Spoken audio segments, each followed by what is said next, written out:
Bonjour, ici Frédéric Langorieux, ton coach mental en trading. Alors aujourd'hui, je vais te parler de quelque chose qui peut-être pour toi peut paraître évident à un moment donné, ou alors tu es très très loin de ça et complètement étranger à ça.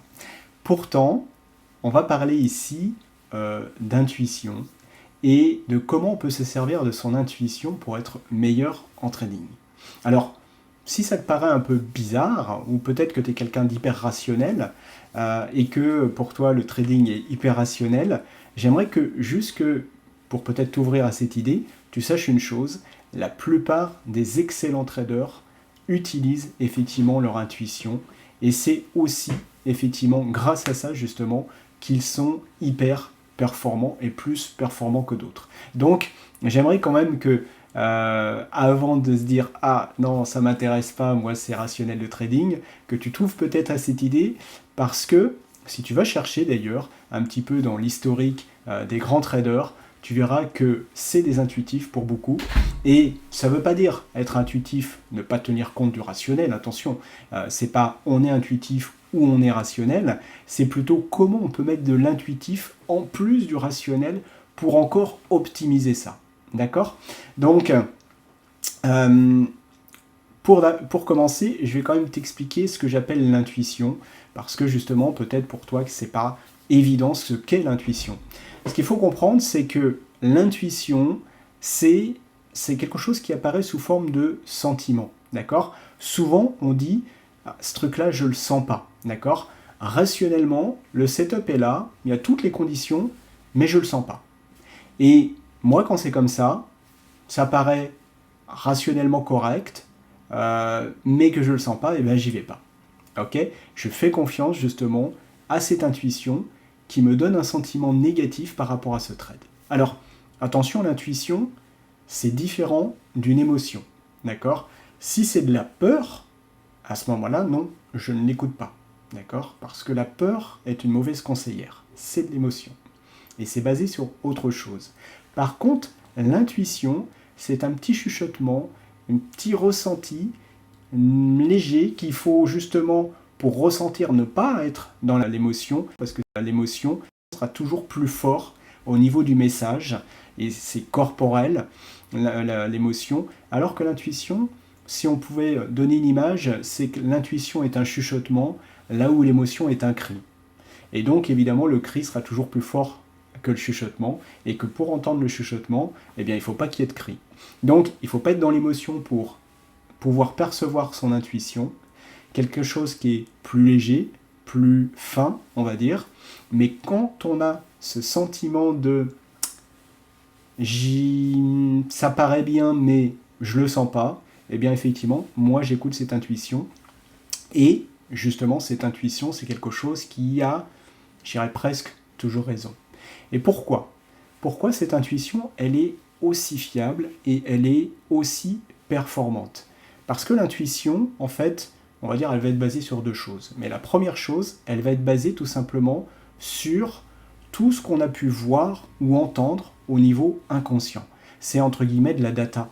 C'est-à-dire que, en fait, pendant des heures, des jours, des semaines, des mois, des années, tu as regardé le graphique, tu as regardé peut-être comment fonctionne et bouge ce marché, et donc finalement tu finis par bien le connaître, et en fait cette connaissance elle est en grande partie inconsciente, c'est-à-dire que il y a des moments où la manière dont il bouge, la manière dont il fait les choses, évidemment tu as déjà vu ça à un autre moment, même si tu t'en souviens plus consciemment, et malgré tout, tout ça c'est enregistré en toi.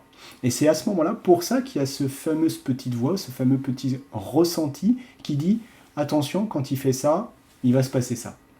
Ok? Et si c'est à l'encontre justement de la position que tu voulais prendre, eh bien quelque part tu vas sentir un petit peu ce léger malaise de dire ah, je le sens pas, ça me paraît non, je le sens pas. D'accord? Et donc effectivement, tu vas peut-être t'abstenir à ce moment-là. Et c'est grâce au fait que tu t'abstiennes, justement, que tu vas économiser de l'argent.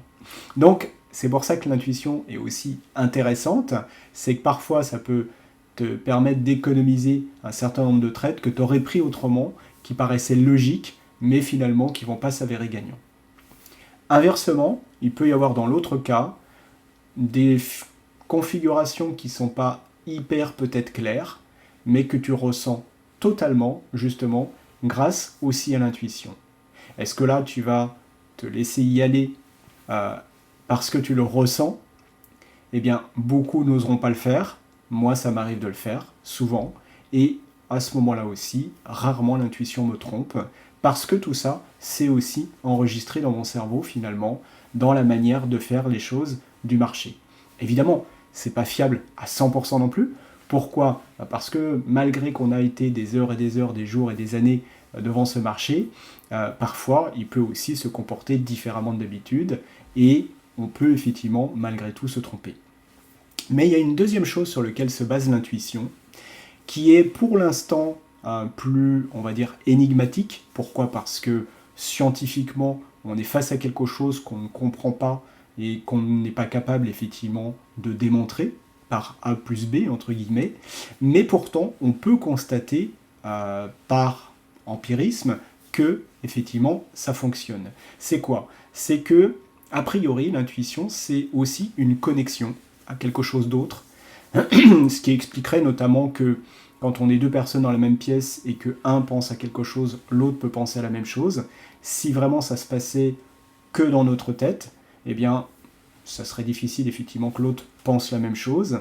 Et pourtant, on a plein d'exemples dans la vie, et tu en as certainement aussi, même si tout ça te semble un petit peu ésotérique ou même farfelu, c'est que tu penses à quelqu'un et comme par hasard, le téléphone sonne à ce moment-là, c'est la personne.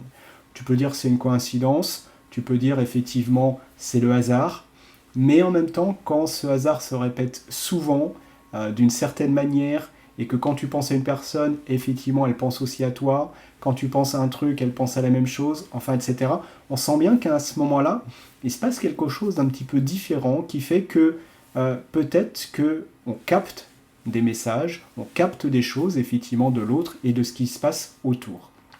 Et c'est cette notion même de ce qu'appelait Jung à l'époque l'inconscient collectif, qui a été repris d'ailleurs de manière plus scientifique par pas mal de personnes aujourd'hui. Et il y a beaucoup de scientifiques aujourd'hui qui pensent effectivement et qui essaient évidemment avec les moyens d'aujourd'hui de prouver ça, que une pensée peut-être effectivement c'est pas dans notre tête que ça se passe, mais c'est peut-être à l'extérieur et que notre cerveau n'est juste qu'un accès, un moyen d'accéder à quelque chose, un peu comme notre mémoire qui serait plutôt finalement en 3 dimensions et pas stocké uniquement dans notre cerveau. En même temps, même si ça paraît farfelu peut-être pour certains, ça permet à travers cette hypothèse d'expliquer des choses qu'on ne peut pas expliquer aujourd'hui si effectivement ce n'était que dans notre cerveau. Et je pense qu'on est bien loin encore de comprendre scientifiquement ce qu'est la conscience, même si aujourd'hui on travaille justement à expliquer ce que c'est. Plus on avance, en tout cas, plus ce type d'hypothèse semble non seulement plausible, mais certainement la bonne, par rapport effectivement au fait que c'est notre cerveau qui crée la conscience. Et ça, il y a de plus en plus de scientifiques qui basculent sur le fait que la conscience est en dehors du cerveau, et plus large que ce qui se passe dans le cerveau, et que le cerveau n'est plutôt que comme un décodeur finalement qui permet d'accéder aux choses, un peu comme aujourd'hui ton ordinateur, quand tu accèdes à Internet, eh bien, finalement Internet il n'est pas dans ton ordinateur, comme la télé effectivement pareil, elle ne contient pas évidemment les émissions que tu vois dedans, c'est juste un truc qui permet d'accéder à quelque chose. Et notre cerveau serait certainement un petit peu de cet ordre-là, qui expliquerait beaucoup de choses aujourd'hui qu'on n'est pas capable d'expliquer par contre avec l'autre hypothèse qui fait que notre cerveau crée la conscience. Donc, on ne va pas rentrer dans un débat philosophique par rapport à ça, mais une chose est sûre, c'est que l'intuition aujourd'hui, on est bien loin d'imaginer et de comprendre tout ce qu'elle est, et quand par contre on prend le temps de s'écouter, d'être centré, d'être connecté à ça, eh bien ça peut devenir un vrai atout dans la vie, comme dans le trading, et beaucoup de traders finalement utilisent ça, comme beaucoup d'entrepreneurs aussi, c'est souvent des intuitifs, parce que chaque fois qu'on a besoin de prendre des décisions, et quand on a besoin de prendre beaucoup de décisions, et que pour prendre des décisions, en fait, on n'a pas toutes les données, et qu'il y a tout un tas de données finalement qui sont hors de notre contrôle, et bien finalement, ça devient le moyen souvent le plus sûr de faire confiance à cette partie de nous-mêmes. Et c'est pour ça que beaucoup d'entrepreneurs sont des intuitifs, beaucoup même de savants sont des intuitifs comme Einstein, et que aussi de grands traders sont des intuitifs. Et si tu as envie d'explorer ça, je t'encourage tout simplement à aller un petit peu mieux comprendre ce qu'est l'intuition, mais pourquoi effectivement quand j'accompagne des traders justement sur la partie psycho et mentale, émotionnelle, on parle de ça parce que c'est important de comprendre que c'est une dimension de nous-mêmes qu'il serait dommage de mettre de côté et de ne pas utiliser, alors que tout simplement on a cet outil-là en nous qui peut être extrêmement efficace aussi. Je t'encourage à liker la vidéo si évidemment tout ça t'intéresse et te plaît, si tu as envie d'avoir d'autres vidéos de ce genre-là, et puis à t'abonner pour être au courant chaque fois qu'il y aura une nouvelle vidéo. Je te souhaite une très bonne journée et je te dis à très bientôt.